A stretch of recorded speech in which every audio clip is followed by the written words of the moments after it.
Here's a small piece from Foxy's point of view. Another day started and Foxy sat back against the wall, holding Mangle's present to him, a coloring book.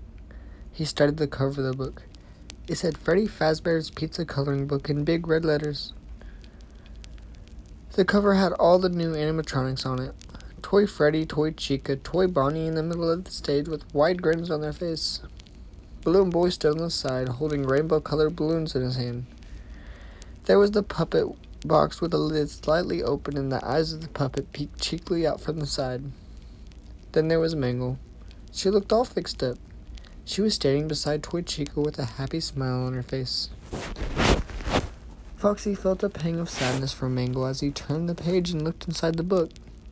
He saw an orange crayon sat inside the book and he carefully took it out with his paw. He examined the crayon and noticed it was the same shade as his fur. He doubted there'd be a page with him on it, though.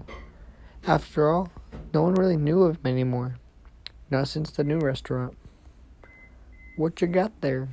Old Freddy mumbled to Foxy, his blue eyes fixed on the coloring book.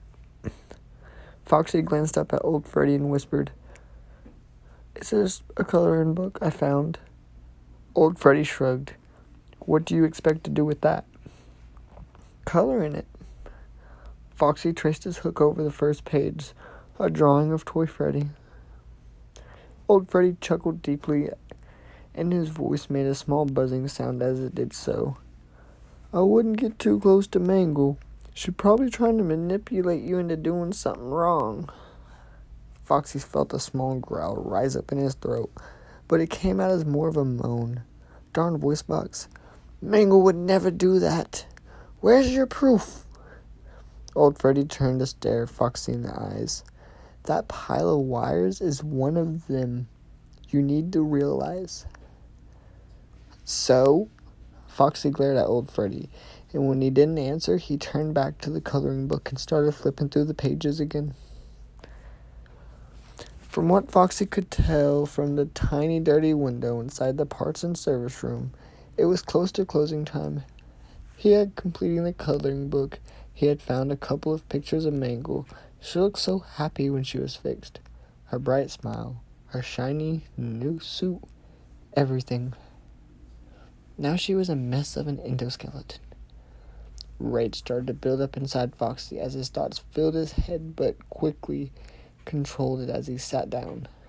The coloring book closed and he just sat there. Old Freddy turned his faceless head in Foxy's direction. His voice box made a noise, but Foxy couldn't pick it up. "Pardon?" He tried to be polite. He knew old Bonnie's temper was always quite short. Old Chica opened her violet eyes and said, "I think he was asking you if you're going to take part in tonight." Foxy shrugged. "Maybe," was all he said, and he leaned up against the wall. He pulled up his ripped knee up to his chest, and he just rested his head. Old Freddy blinked open one blue eye and muttered, "Keep it down, will you? I'm trying to sleep."